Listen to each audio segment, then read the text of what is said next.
Deseret News Rewind is presented by Heidemann and Associates, a full-service law firm dedicated to winning for you. Call them now for a free consultation. Welcome in Deseret News Rewind. Dusty Litster, Dane, Stewart, as always, presented by Heidemann and Associates and brought to you by the Utah Army National Guard. That's right, Dusty. And hey, you've heard us talk about this. It's because we couldn't recommend the Utah Army National Guard and Heidemann Associates any more. Trust us, Heidemann Associates, a full-service law firm. I've had a chance to meet with Justin and myself, and it's a flat-fee service. So you walk in there, living will and trust whatever you need. They're going to give it to you and take care of you. To learn more, visit utah.law or call 754-4240 for a free consultation from the experts at Heidemann and Associates. Absolutely. And then for Utah Army National Guard, if you're looking for that next step in your career, if you're trying to figure out what college is going to look like, what the next step's going to look like, the National Guard is a great place to find that. Over 150 job opportunities, on-job training, get paid while you're doing it, up to $20,000 in signing bonuses or tuition assistance. They are there to help make the next step possible for you. Go to nationalguard.com. Well, one of our favorite coaches to cover, we say that a lot because a lot of these coaches are great coaches to cover, but one of the most passionate, the biggest smile we get, absolutely, is from American Forks, Ryan Cuff. You know, and just the energy he carries. You'll hear him talk about this, right? But he's an optimist. And, you know, he's a guy that whenever you go see him, he's like, hey, how you doing? And it's just really easy to, you know, build a relationship with a guy like Ryan Cuff. And obviously, you know, played his high school basketball here, has coached here at multiple schools. What a great mentor and coach he has been here in the state of Utah at multiple high schools at all sorts of different levels. Absolutely. Let's get right to it. Let's bring in Ryan Cuff. All right, we're here with American Fork head coach, and I guess we'll go through the whole litany of things. Former high school All-American, former BYU Cougar, Arizona State Sun Devil, Weber State Wildcat, Lone Peak High School, Dixie High School, American Fork State Champion. How's that, Ryan Cuff? I know I'm not going to the personal life. I started my career at Bountiful High School, so yeah, you're missing the most important foundation. So I coached under Mike Maxwell. Larry Maxwell was helping also at the time. And so that's where I started my coaching career. And under the great mentorship of Larry Wall, who was a football coach. So I helped with football as well during that time period and had a blast. That was a great foundation, you know, for me as far as getting into coaching for sure. And then, of course, I have a brother that coached, you know, that really kind of wanted me to, like, I really wanted to get into it because I had some good examples. And then my father was a coach, coached all the way up until I got into high school, and I wasn't coachable. So I guess he stepped down during that time. But, you know, I never knew really why, because I was selfish, and it wasn't until I was older that I said, you know, why, you know, and it was just, he didn't want anything to get in the way of my success as a player. And so I really respect that even more, you know, of course, in the position that I'm in as a coach right now. It'd be really hard because it's something I knew he really loved a lot, you know, and it was part of 3 state championships as a coach.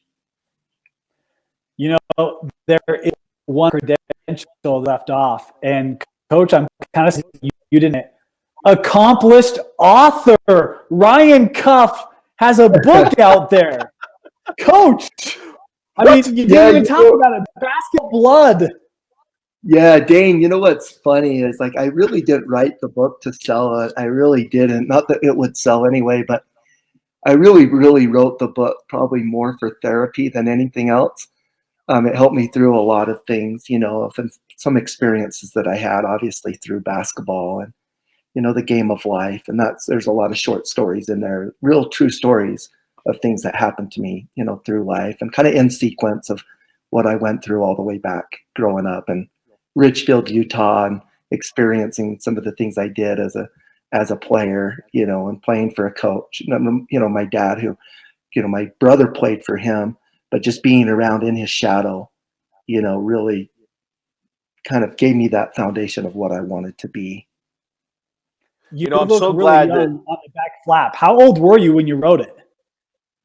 So it's interesting that you say that. You know, I ended up leaving Lone Peak. I was only there 3 years. And if you remember, long time ago, at the point of the mountain, open court was the name of the facility that was being built. And there was a local guy that lived in the Lone Peak boundaries that encouraged me to come and be part of open court, and tripled my salary, and I could go to work in shorts, and really it really intrigued me. I didn't have a basketball mind at all, a business mind, sorry, a business mind, but I just really wanted to be around basketball. And I wasn't there very long. I was just there a year, but I learned a lot of things and felt like it was a great idea, but felt like also it was really big. And so we ended up moving to Arizona. That's where my wife's from.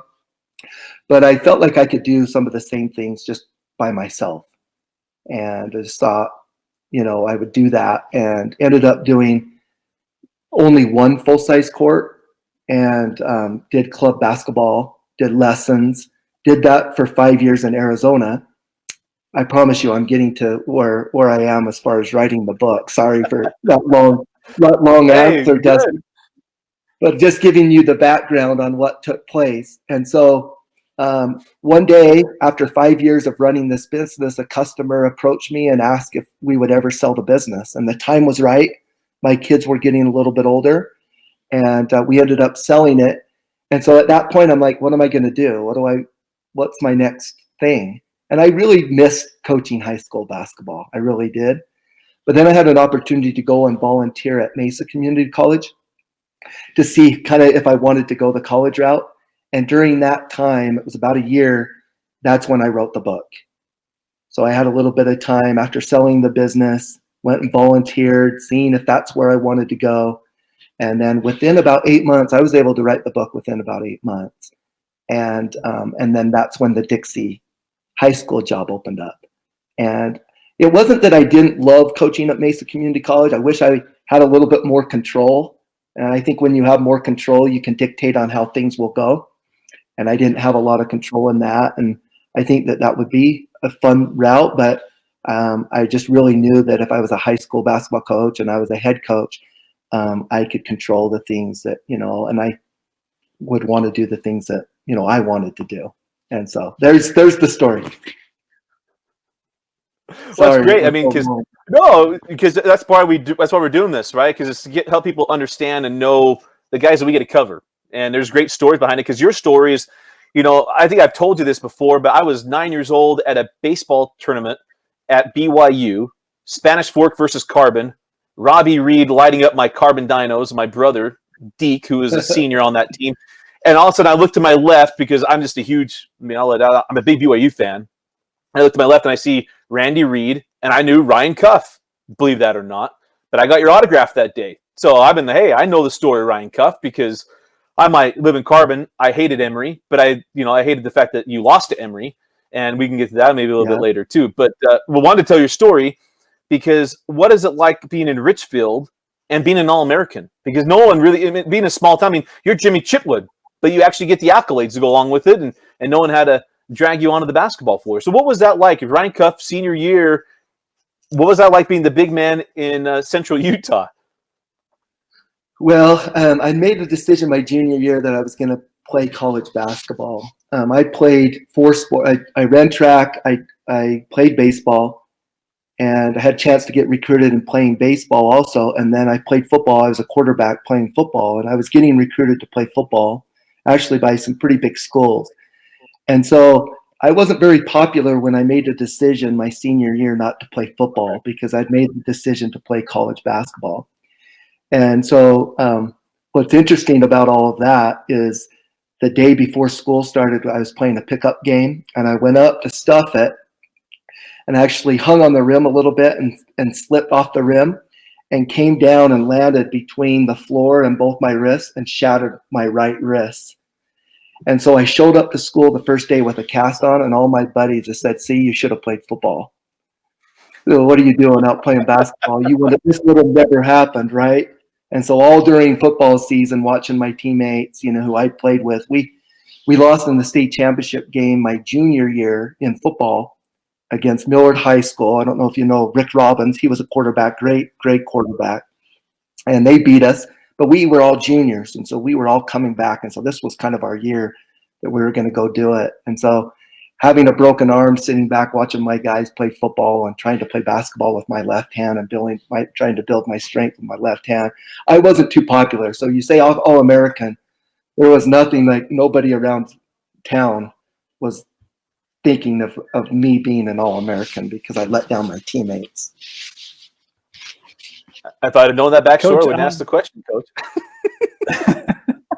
But I say that, you know, of course it was an experience where I had an opportunity to go and take some recruiting trips and go to some fun places, and then have some of the coaches, pretty popular coaches, come to my hometown, Richfield, Utah, and some of my friends got to meet those coaches. You know, Jim Boeheim, obviously, who's still coaching today. Syracuse was on top of my list. In fact, I thought for sure that might be a place I would go. Well, Coach, I want to ask you, because it feels like, you know, every winter when we're out and about, it's not uncommon to have a particular game brought up in conversation. I want to ask you, what was it like to play in that state championship game, Richfield, Emery? What do you remember about that game? Well, a lot of memories, and that was a long time. That was back in 1988.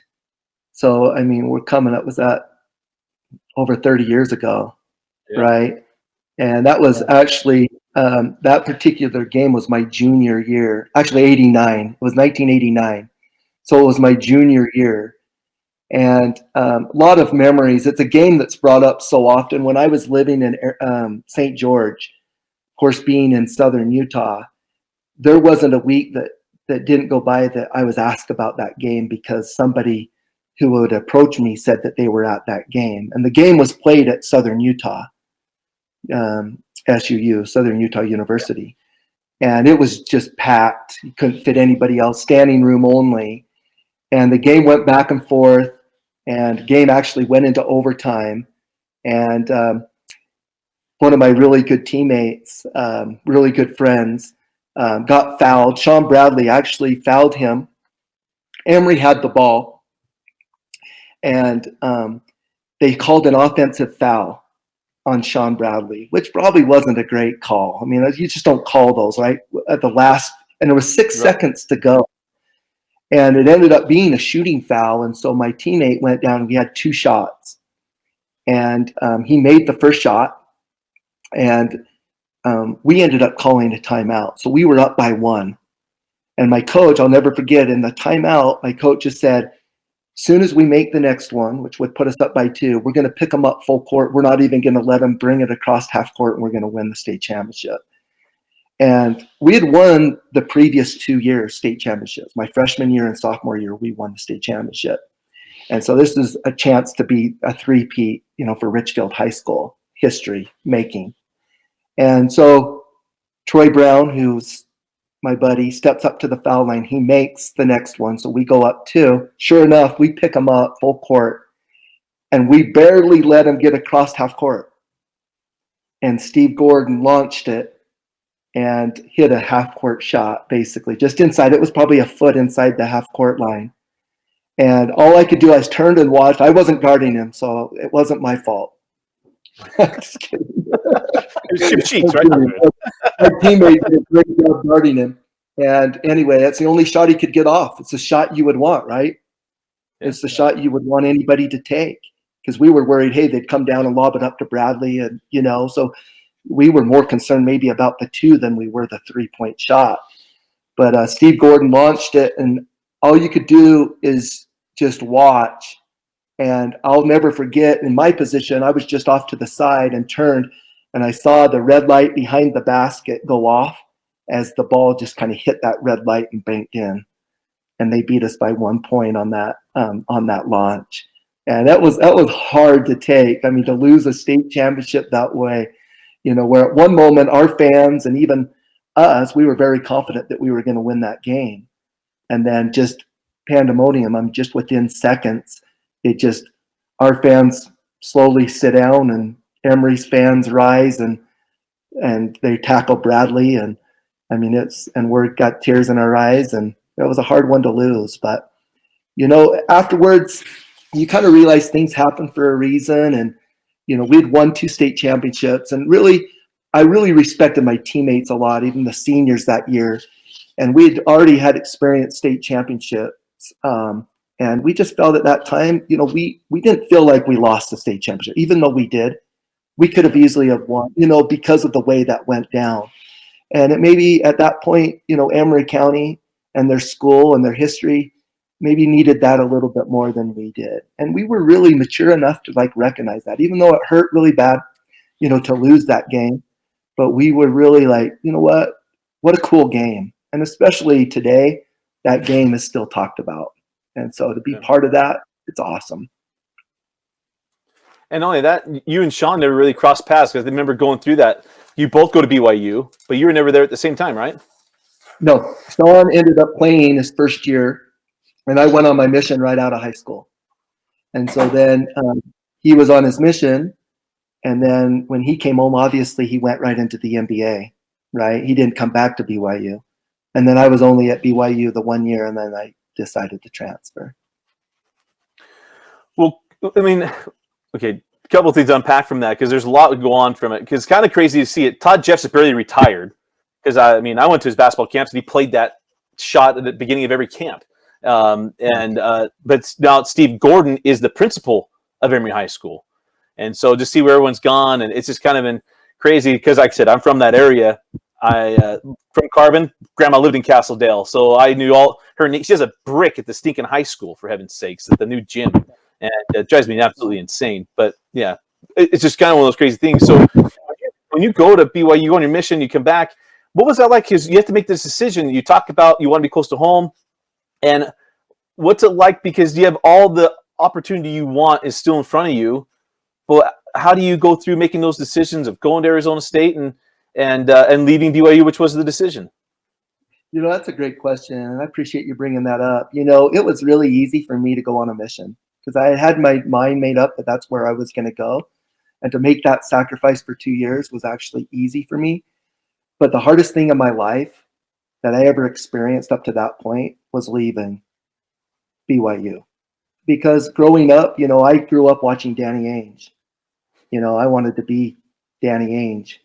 And I admired, BYU, and I wanted to be there. I wanted to stay there. I really didn't want to leave. And so when it came time for me to really think about, my options and my opportunities, especially knowing that, Robbie was coming in. He wasn't there yet. So Robbie was coming in after my freshman year. And a lot of people on the outside were saying, hey, Robbie, maybe we'll get more time. Robbie's just as good as Randy, and Randy is a good player. And so for me, I just almost kind of say my timing maybe just wasn't the right timing to be there. And just felt like maybe my opportunities were going to be elsewhere. And could I have stuck it out? Yeah, I think probably could have, but I did have a lot of people on the outside, telling me, that I should transfer. It was hard on my dad. As you can imagine, my dad made a sacrifice and stepped down from coaching, so he didn't want some of those things to happen to me. And then for him to see, he never said anything to me about, hey, you should transfer, you should go. He always supported any decision that I made. But I think by making the decision to leave, probably helped him a lot through. It was hard for him to come and watch, yes, I should say. And, and then going through the process again, of the recruiting. I can't say it was fun, but I was grateful at that point that at least academically I had a good year. And then also, our team had a good year. We went to the NCAA tournament. We beat SMU in the first round and we lost to Kansas in the second round. We had a good team. And so I didn't want to be the guy that I'm the sour guy. I wanted to be a good teammate.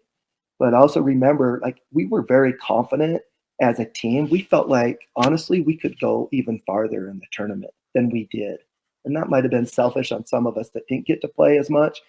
But I think even the guys that played were almost kind of encouraging us younger guys to transfer too, because they didn't have the best experience also, and I don't want to get into all of that and be negative, because that experience for me really helped me grow up and learn a lot of things, and I learned so much from Coach Roger Reed.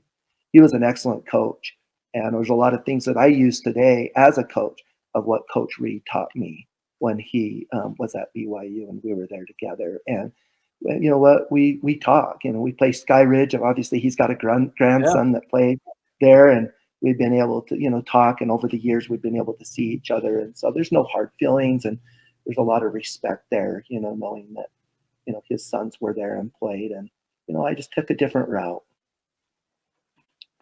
Coach, you know, you had mentioned a little bit earlier that it took you a while to find that right fit. And even you talking about your experience at BYU, as you coach now and as you've coached for the last several years in the state, what's the piece that you learned from that you share with some of your young players? Of, you know, sometimes it's so easy to get caught up in the hoopla of recruiting and the big names, but what is the advice that you would give out there to youngsters or parents as they're going through this process for maybe the first time?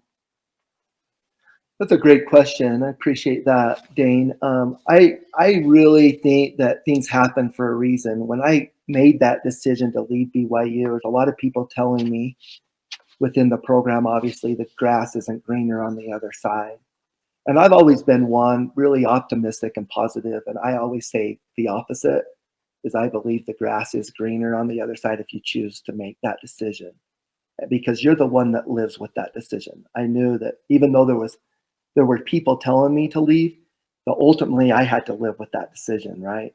And so whatever people are going through, there's challenges that we have in sports. There's so many lessons that can be taught through adversity, which, you know, I experienced. And, you know, sometimes it looks like, oh, you were the bad guy and you ended up leaving because you weren't happy and you weren't a good teammate, you weren't a good leader. But sometimes things just work out better for people in different places. In the college level, you see people, you know, people that transfer, you know, trying to find the right place. In high school, you know, the encouragement also is just, you know, is just being the best teammate that you can be. And it's hard to keep everybody happy. It really is. But the thing that I try to do as a coach is I try to share experiences and be able to talk about those things and make our players feel part of something, part of the culture, feel important. And if it's not that you're not playing, but you're part of something special. You know, when I was at Lone Peak and we had 11 seniors make our team. And when I go to other places and play, including Bountiful, where Mike Maxwell was my mentor, he was like, why in the world would you keep 11 seniors? And this was my young career, right? This is my second year of coaching at Lone Peak. And I said, you know what? They were the best athletes there. They deserve to make the team. I don't care what grade they're in. And obviously I couldn't play 11 seniors, right? I couldn't do that. It wasn't, I mean, some of those guys didn't play at all, but they lived to come to practice. And they made the guys around them who they were. And there was guys that didn't get to play all year long, but were state champions because of their willingness to sacrifice for the sake of the team. And they just knew that they wanted to be part of it. And they could have been cut. They really could have been cut and maybe could have transferred, right? I mean, with what people are doing today in high school, I mean, you really can transfer and move, and people do it all the time.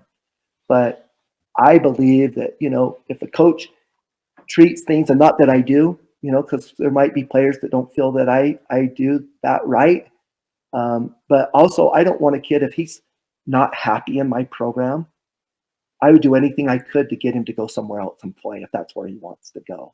I would hate for them to have to sit out. You know, of course, you have to sit out a year or whatever that may be, but most parents would, you know, transfer. But there's ways that sign off from a coach or sign off from a principal that a kid could go and play right away in a high school. But I'm a believer in that. I just feel like you can make it right, and you can make it a good experience for somebody, even if they're not playing very much, at least letting them feel they're important and valuable to the team. You know? Well, interesting. No, go ahead, Coach. Finish thought. No, I was good. That was it. You know, it's interesting because you talk about Lone Peak, and we kind of want to transition to this because, you know, amongst the many things you were able to do, something you have done and you did accomplish a year ago, you're the only coach in the state's history to win three state championships at 3 different schools. So I don't know if that's if it prepares you for all this, but you win a state championship at Lone Peak. We talked about that move when you go to Dixie. You know, I think all of us remember Dixie. I mean, I grew up watching Dixie football, and you know they were in the same classification as me. I always thought they were really good. They never got over the hump. What was that like? Because you talk about rebuilding, and you got to build Lone Peak, gave that place momentum, and then you got to go and somewhat resurgent the Dixie basketball program. You know, it's awesome because I've had great staff and I've had great players that have established that culture. Being at Lone Peak, I really knew that we were going to do it. I didn't know if it was going to be that soon or not. And then when that happened, obviously, you know, money a little bit got in the way of my career of saying, hey, you know, I can make more money still being around the game of basketball. And so leaving that, you know, that was hard, but I felt like it was that kind of chapter in my life. But to see Lone Peak have success after that it's awesome. I think when you're in a program and then you see that program continue to succeed is kind of what you want to happen as a coach. And so when I made the move to get back to go to Dixie, that very comment was made, Dusty, in that you will never be successful in basketball because this is a football and a baseball school. You will never get kids to play year-round basketball here. And it didn't take us long to do that. And so then finding that the last state championship, I love history. Yeah. So the first thing I do when I walk in the gym, I look up and look at banners, right? And see, okay, when's the last time there was a state championship? And at Dixie, it was 1970. And so it had been, you know, over 30 years. And then I'd been there 8 years. So it was 46 years that it took us to win a state championship. But as soon as I took over, I told our younger kids in our program, I said, we're going to win a state championship. I don't know when that's going to be, but we're going to do that. And we're going to find a group that all like buys in, invests into it. And sooner or later, it's going to happen. I believe that. And we end up playing for a state championship the year before we won the state championship. And the year that we played for the state championship, we had a lot of juniors. So they got a taste of it, which they really haven't. You know, it's been 46 years. They just didn't know how. They hadn't seen anybody do it. And so then, you know, they get a taste of it, and those juniors coming back. And of course, the seniors, leaders, are encouraging those juniors, you know, remember this. I love the locker room. I probably spend too much time in there, but I love the locker room because there's so many teaching moments and opportunities. And I'll never forget that moment that we're in the locker room and those seniors, you know, crying, wanting to win a state championship, but encourage those juniors, remember this feeling, get back here. And we ended up getting back and winning it the following year. And so it was awesome to see Dixie. Again, my gratification is you leave a program. My assistant coach applied for the job when I applied for it. And I got it. And the first call that I got was from Tyler Roberts. He said, what can I do? I want to help you. And we hit it right off. And of course, him being a Dixie guy, alumni, was no better job to take over, you know, when I left that job. And so for me to see what happened this last year and then winning the state championship, to me, it's a better feeling than when you win. I mean, it's awesome, of course, to experience it, but to see the history continue to happen is what it's about, I feel, you know. And so to leave and then come to American Fork, what do? I look up and see the banner, and the last time we won a state championship was 1976. Carl Ingersoll, you know, actually 1979, 76 and 79, they won it. And that was the last time. So 40 years ago. And it's the same thing I was telling all the guys. You know, I knew we had a good group of boys, a lot of talent. And I told them, if it wasn't them, it's going to be somebody else. Why not you? Yeah. Believe that we can do it, you know, and it's got to start somewhere. So now with it in the community and some of our younger brothers, of some of the kids that played, and our community getting a taste of it, I know we're going to win another one. And it's not an arrogance. It's just the confidence that I have in building a program and a system to know that it will take place, just like at Lone Peak and what, you know, Quincy was able to continue to do and ride, you know, through his coaching career at Lone Peak as well. You know, just believing. It helps to have a lot of talent, no question about it. But again, a lot of it is just believing you can do it. Coach, I mean, if you asked me, I would have said you're crazy for leaving Dixie. Why would you ever want to leave St. George? But you walk into American Fork and you talk about how long that every day. Every January, she's going to say. Every day. February. Oh, every day. It's not every January. It's every day. Just don't go down there for any of the tournaments, and you will never, you'll never hear the end of it. But you walk into American Fork, Coach. You talk about how long that drought had been. And I say this, really appreciate American Fork. They've been great with us, but it felt like for a long time that's been a program that's had a lot of talent, but they've just struggled to get over that hump.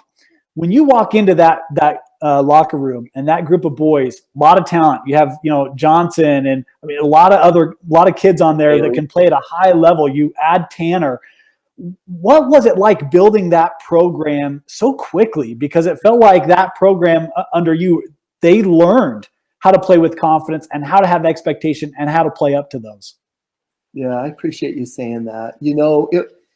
It was actually, not to say it was easy, but it was really knowing the talent level of these boys, that going in this situation, these kids were coachable and they really wanted to win.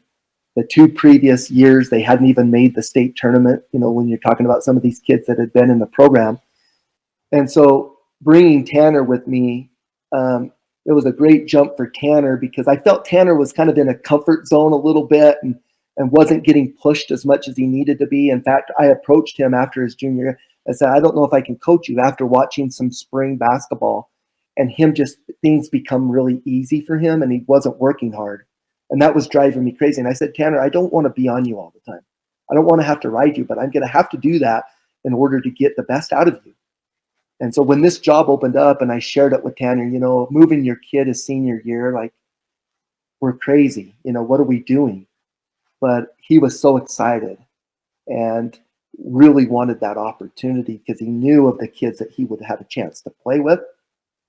And so when we made that decision, Tanner got hooked up with Isaac and Trey playing with Exum. So he got to meet them early and he got to go play some club basketball. So he was able to kind of build a relationship with those guys even before our season started or even before our summer started. And also there was some cliques, of course, when you come in, there was some jealousy and things with certain guys on your team. And I think Tanner definitely was that mediator in between both groups because he didn't really care. I want to be friends with everybody. And so I think he had that ability to bring both groups together, and then they were just so good friends. And especially with this experience I had this last year, we had some guys return from our team last year as a state championship team, but we had some move-ins and we had some young kids and we just didn't mesh. We just didn't. We didn't mesh the way we could have. And that takes some time. And I'm a big believer that if you love each other and you care for each other and you got each other's back, and it's everybody, because you can tell that if it's not, then it can fall apart a little bit. And it was a little regrowth a little bit for us, but to me, I'm excited because we got a lot of guys back who played a lot this last year that now we're starting to build relationships that, this group of seniors had already kind of built relationships, and Tanner coming in kind of helped with that, but they spent so much time off the court together. So they loved each other and cared about each other where they had each other's back. So when we got to the court, they just really loved playing for, together and for each other. So I just feel like that group at Dixie that just won the state championship, a team is so much bigger than an individual. Voslov's an incredible player, right? We all know that. And I'm sure he has good teammates, but you can't beat a team. That Dixie team, I know those kids. A lot of them are juniors, actually. But they've been together since they were in 3rd grade. And you can say that about a lot of schools, but those kids, and the way Tyler was able to bring them together, they loved each other to a high level to where it's like, you know what, you're not going to beat us, because we got each other's back, and we're going to go through this all the way to the end. And to take a little bit of a turn here, how much is your St. George experience? Because I don't think people realize how competitive it is in St. George, because Desert Hills, Snow Canyon, Dixie, Pine View, and now Crimson Cliffs, you're all within like 5 miles of each other, for heaven's sakes. It's like being the Dallas Metroplex, the forward. But now here you are, you come up, you get to look past the temple through the vineyard to your old stomping grounds of Lone Peak. But now you've got Sky Ridge, you've got Pleasant Grove, AF, and now you got Lehigh, and then more schools. How much has that prepared you for what you're dealing with right now? I think if you can coach in Region 9 and survive, is that you can coach about anywhere. And I don't think you're right. You're right on. I don't think people realize how competitive that region is and how every single game is a rivalry. And everybody comes out. There's nothing else to do in St. George, right? It's kind of like in Richfield. Everything Nobody else closes did at 9 o'clock.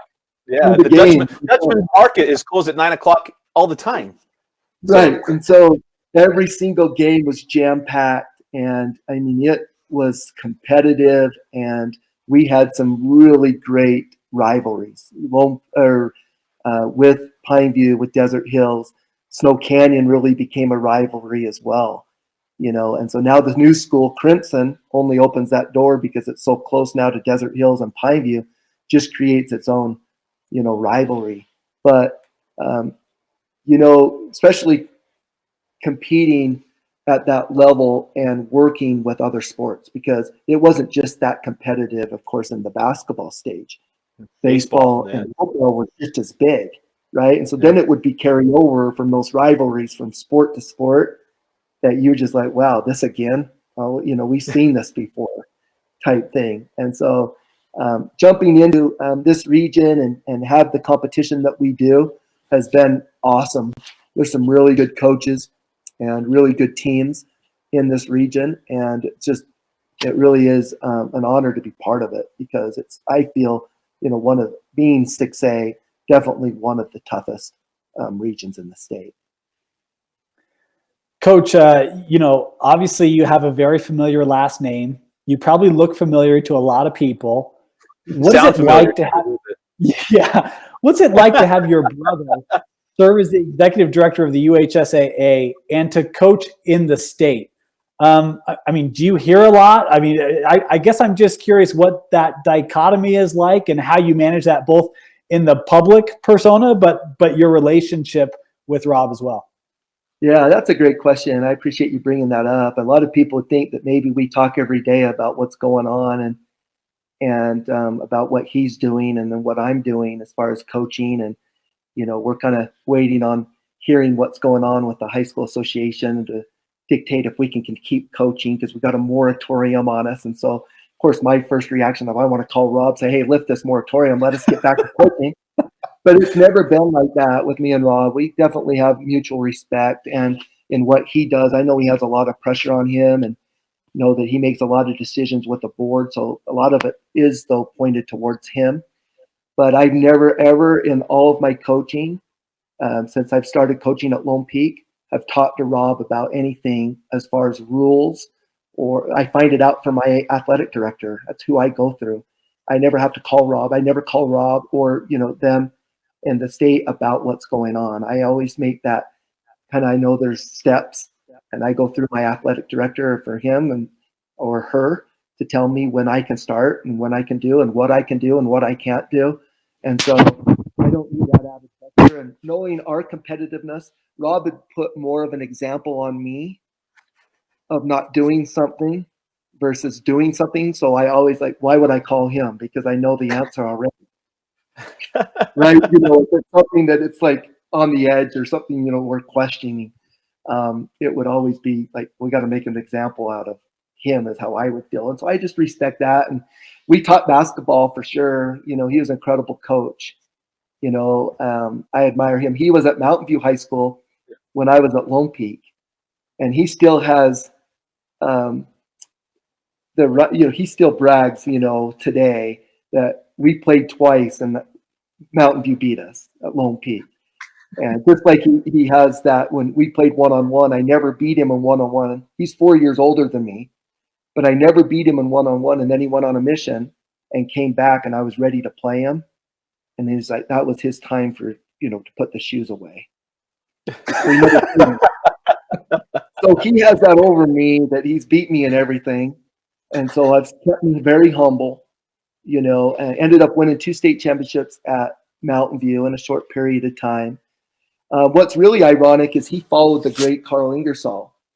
Carl Ingersoll, who recruited me at BYU, ended up at Mountain View and brought Rob. Rob was also at BYU as a grad assistant the same year that I was at BYU.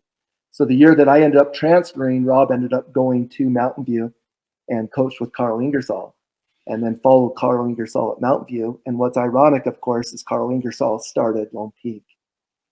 We'll give you some fun questions. We'll wrap up and let you get to your afternoon. But I'm going to give you an opportunity as a coach and a player. What game do you think of as a player, and what game do you think of as a coach when you lay back? What's the first memory? What's the first one? Well, as a player, it definitely goes back to that game at Emery. And I would like to say that the game I'd like to remember was a game we won. But that game back then really, I think, has set things up for me in my life to handle adversity, right? And I've had some adversity in my life. We all do. We all have those experiences. But in the basketball world, it really kind of set things for me in knowing that, hey, I might have some hard things. I'm not going to win all the time because previously we won 2 state championships. Hey, this is easy. We're going to keep winning, And so to remember that game, it really was probably a foundation in helping me understand, no, not everything's going to go your way. And things may be hard, but make the best of it and be positive through that. As a coach, I have several as I look back at, and a lot of them's overtime. So what's amazing is when I've experienced 4 overtime games and 3 overtime games in my coaching career. And the 3 experiences that I had with overtime games previously, the 4 overtimes, was in a semifinal game, and we lost in the championship. So as you can remember, this last year, it only went into 3 overtimes. I was just praying it wasn't going to go to 4. Because it's history. You went to 4, so we weren't going to win. If we had lost, if we'd went 4 overtimes, we weren't going to win the state championship game. I said for 3 of those, or 2 of those. 2 went to 4, which was so semifinal games. One was at Dixie, and then one was at Lone Peak. So just 2. I'm sorry, 2 4 overtime games. Once was against Timpview when I was at Lone Peak. We ended up going into 4 overtimes, and the game went till midnight. And we had to turn around and drive back up to Ogden and play at noon against Highland in the state championship game. Oh. And we ended up starting the game out 11-0. We were losing 11-0. And just trying to recover, right? Because we didn't get home till probably 1 o'clock, maybe 12:30, 1 o'clock at night. And so to recover from that was hard. But I always kind of give my brother a hard time with that. It's like, how come you can't get those games moved a little bit later? In fact, I have never said that to him. That's what I was thinking. We had to turn around to play the state championship at noon. I think Weber State had a girls' game and a boys' game that day, so that's why we had to play earlier. Oh, okay. But then we lost to Highland on a last-second shot too in the state championship game. So, and it was a 3-point shot, and we were up. The game was tied. It was a 3-point shot, and the referee actually called a foul on one of our kids. The ball didn't go in, and it was just a 1 second left. So he went to the foul line, made 2 of 3. That was a hard one to lose for sure. And so, then Coach, when I was go ahead. Sorry, go ahead. So when I was at Dixie, we played 4 overtime games against Desert Hills in the semifinal game to make the championship game. And we lost in the championship game. That's the game I was telling you that then the next year we ended up winning the state championship. So probably those experiences, when you look back, it's the losses sometimes I remember more than the wins. Give us 2 truths and a lie, and we have to guess what we think the lie is, and then you have to tell us. 2 truths and a lie. So let's see. I went on a mission to Cordoba, Argentina. I met my future spouse at Arizona State, right? And I once scored 36 points in a college game. Who's going first, Dane? You or me? Dusty might have a better feel on some of these than me. So I'll go first.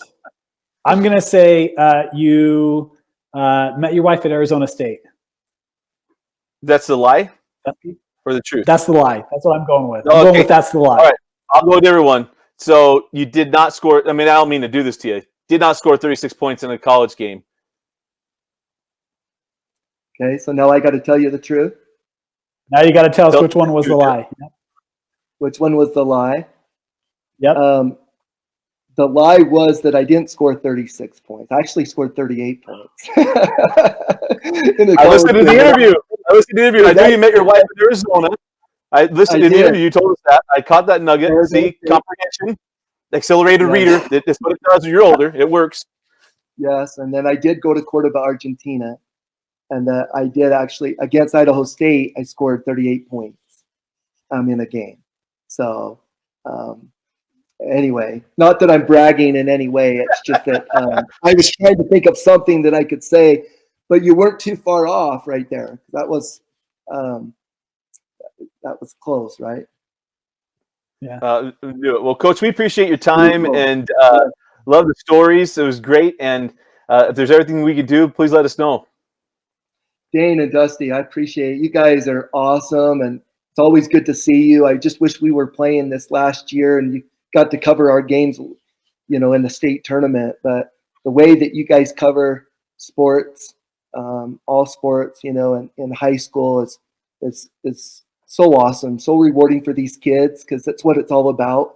And for these kids to get recognition, and even some of the things that you guys are doing now in order to keep this season alive, even though there's not a season for these kids, you feel for these seniors. But for all the things that you do in the many years that you've done this, we just wish you would have came to St. George a little more, over the last few years.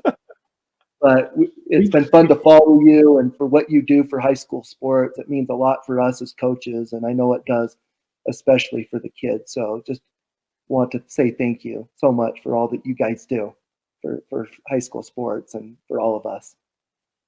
Thanks, Coach. Appreciate that. We do look for opportunities to get to St. George. It's just hard to do. And of course, want to remind you, as always, that one of us picked you to win the state championship last year. So thank you. Yeah, I'll never forget that. I mean, that is so true. Dusty, you know what? You had to get humbled a little bit more, apparently. Yeah. But for Dane, from the very beginning, I think that's why I really like Dane a little bit more than you. Yeah. I just kidding. I had my humble but it's fun to go back even now, talking to the guys. In fact, talking to them just a few minutes ago, and they just said since they've been home, it's been fun for them to go back and watch the semifinal game and the final game. And it's fun to be able to hear your voices and the way that you guys were able to, cover those games, through the tournament. So it's an added feel to it. Just to watch a game with not commentators, it's not real, it's just not the same. But when you have somebody that really has the passion and love for the game also, and don't necessarily care, even though I know Dane did care a little bit more that we would win. So he was we had that on our side. But I know truly you guys are neutral. And that's what makes you guys really good in what you do, because you just want all the kids to succeed and want all the teams to succeed. And that makes you guys good at what you do. And so we appreciate it a lot. Thanks. Hey, Coach, our absolute pleasure. And just glad you don't play my Dinos in the state tournament. That's the only way my bipartisanship would go out the window. Well, it's kind of true. I need to move. Is that Richfield I need to go to? Is that one more time I need to make a trip like to play the Dinos? The only way you'd get me to say, like, man, I don't want Cuff to win this one. There's the only way you'd hear it over the air.